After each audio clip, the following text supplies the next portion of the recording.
بسا اوقات بیانات میں ایسی چیزیں آ جاتی ہیں جو کہیں بھی کسی بھی معمولی بات میں بھی انبیاء علیہ السلام کی عصمت اور ان کی عظمت اور ان کے مقام کے خلاف ہو جاتی ہے۔ جیسے میں عرض کرتا ہوں کہ ہم سے مختلف مواقع پر بیانات میں موسیٰ علیہ السلام کا واقعہ، خاص طور پر ان کا انفرادی عبادت مشغول ہو جانا، اس بارے میں بیان ہوا ہے۔ کوئی بھی ایسی بات جس سے انبیاء علیہ السلام کی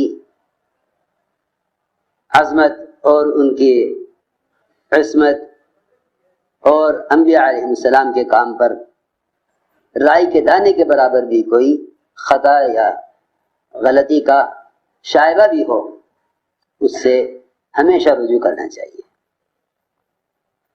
اس سے ہمیشہ رجوع کرنا چاہیے۔ اس واقعے میں کیونکہ اس بات کا یقینی طور پر اس طرف ذہن جاتا ہے کہ نعوذ باللہ موسیٰ علیہ السلام کی قوم سے الگ ہونے کی وجہ سے گمراہی آئی، یہ بات نہ آئندہ بیان کی جائے اور نہ اس خطا کی تائید کے لیے کوئی کوشش کی جائے، بلکہ ایسی چیزوں سے احتیاط اور اجتناب برتنا چاہیے۔ اس میں تو کوئی شک نہیں کہ انبیاء علیہ السلام کی دو ذمہ داریاں ہوتی ہیں، دعوت اور عبادت، اور وہ دونوں میں پوری کوشش کرتے ہیں، دونوں میں پوری کوشش کرتے ہیں۔ اس بات کا شائبہ بھی نہیں آنا چاہیے کہ کسی ایک عمل کی کوشش سے خدا نہ کرے ان کے ایک کام کا نقصان ہو، ایسا ممکن نہیں ہے۔ اس لیے کہیں بیانات میں یہ بات آ گئی ہو تو ہم بھی اس سے رجوع کرتے ہیں اور ساتھیوں کو بھی اس میں احتیاط کرنی چاہیے۔ صحابہ کرام کتنی احتیاط کرتے تھے فتویٰ دینے میں، کتنی احتیاط کرتے تھے کسی بات کے جواب دینے میں۔ دوسری بات یہ ہے کہ اس بات کی تائید میں یا اس بات کو ثابت کرنے میں کوئی کوشش کرنا یہ بھی غلط ہے، یہ بھی غلط ہے۔ جو چیز غلط ہے وہ غلط ہے، اس لیے اس سے یعنی اعتقاداً اور قولاً ہر طرح سے رجوع کرنا چاہیے۔ سنو، فرماتے ہیں معاذ بن جبل رضی اللہ تعالی عنہ کہ حضور اکرم صلی اللہ علیہ وسلم نے جب حضرت معاذ بن جبل رضی اللہ تعالی عنہ جو سید العلماء کہلاتے ہیں، سب سے زیادہ حلال حرام کے جاننے والے، بلکہ میں عرض کروں کہ اللہ جزائے خیر دے علماء حق کو کہ وہ اس طرح کی غلطیوں کی طرف متوجہ فرماتے رہتے ہیں۔ اس لیے بھی یاد رکھو کہ ہمیشہ اس طرح کی چیزوں میں علماء کے متوجہ کرنے پر ان کو اپنا محسن سمجھا کرو، ان کو اپنا محسن سمجھا کرو۔ اپنی بات کی تثبیت میں ان کو مقابل سمجھنا بڑی حماقت کی بات ہے۔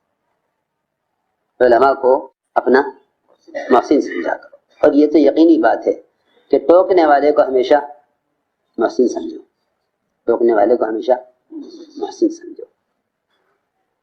بلکہ صحابہ کرام تو ٹوکنے والوں کو تیار کرتے تھے، ٹوکنے والوں کو تیار کرتے تھے۔ معاویہ رضی اللہ تعالی عنہ 4 جمعہ اعلان کرتے رہے، مال ہمارا ہے، جس کو چاہیں گے دیں گے، جس کو چاہیں گے نہیں دیں گے۔ 4 جمعہ ہو گئے، کسی کی ہمت نہ ہوئی کہ کوئی ان کی غلط بات کی تردید کرتا۔ چوتھے جمعہ میں ایک بڑے میاں کھڑے ہوئے، کہا معاویہ غلط کہتے ہیں آپ، مال اللہ کے رسول کا ہے، ان کے حکم و طریقے کے مطابق خرچ ہوگا۔ معاویہ رضی اللہ تعالیٰ عنہ بڑے میاں کو اندر لے گئے۔ لوگوں نے کہا بس اب بڑے میاں کی شامت آ گئی، وقت آ گیا، کیوں بولے امیر کے سامنے؟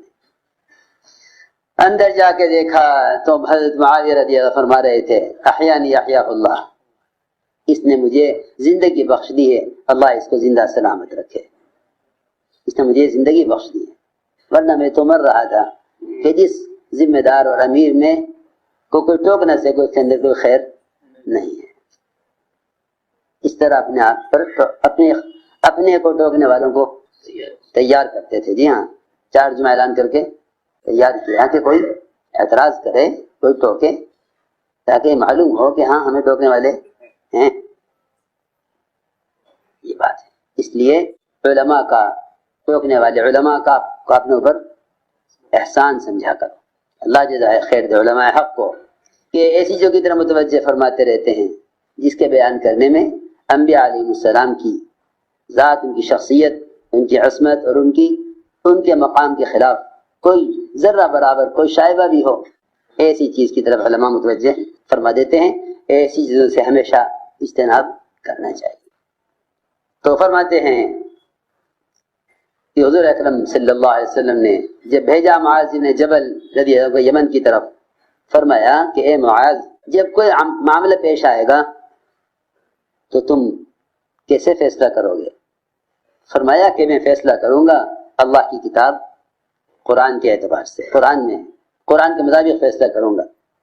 فرمایا اگر تم اللہ کی کتاب میں وہ مسئلہ نہیں پاؤ گے، وہ جھگڑا نہیں پاؤ گے، اس کا حل، تو کیا کرو گے؟ کہ پھر اللہ کے رسول صلی اللہ علیہ وسلم کی سنت اور آپ کی حدیث۔ فرمایا کہ اگر تم سنت رسول میں اس کو نہیں پاؤ گے پھر کیا کرو گے؟ اور فرمایا کہ میں غور و فکر کروں گا، اور اس غور و فکر میں کوئی کمی نہیں چھوڑوں گا، اس غور و فکر میں کوئی کسر نہیں چھوڑوں گا، اس غور و فکر میں کوئی کمی نہیں کروں گا۔ بکھرے موتی کے ڈیلی کلپس حاصل کرنے کے لیے اس نمبر کو اپنے گروپس میں ایڈ کریں 0096650897282 حضور اکرم صلی اللہ علیہ وسلم نے ان کے سینے پر ہاتھ مارا اور فرمایا تمام تعریفیں اس اللہ کے لیے ہیں کہ جس نے اللہ کے رسول صلی اللہ علیہ وسلم کے قاصد کو، اللہ کے رسول صلی اللہ علیہ وسلم کے قاصد کو وہ علم دے دیا، اور وہ سمجھ دی کہ جس سے اللہ کے رسول راضی ہیں۔ محمد بن سیرین کہتے ہیں کہ آپ صلی اللہ علیہ وسلم کے بعد ابو بکر سے زیادہ ڈرنے والا ان چیزوں کے بارے میں کوئی نہیں تھا جن کو ابو بکر جانتے نہیں تھے۔ اللہ اکبر۔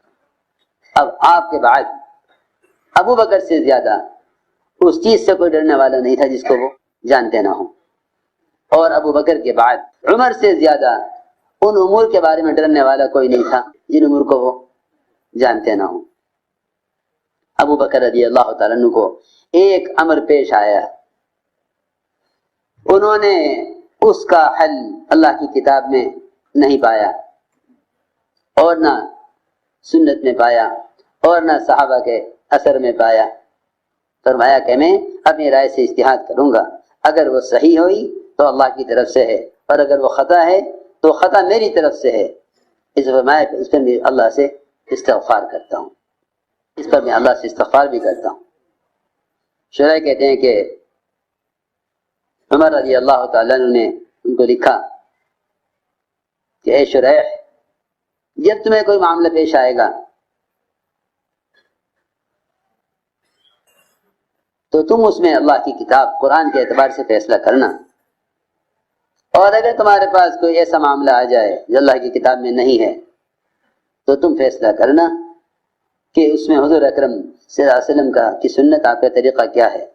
اگر ایسا معاملہ پیش آ جائے جو نہ اللہ کی کتاب میں ہے نہ اللہ کے رسول کی سنت میں ہے تو پھر اس پر فیصلہ وہ کرنا جس پر امت کا اجماع ہے، امت کا اجماع ہے، جس پر امت کا اجماع ہے اس کے مطابق فیصلہ کرنا، جس پر امت کا اجماع ہے۔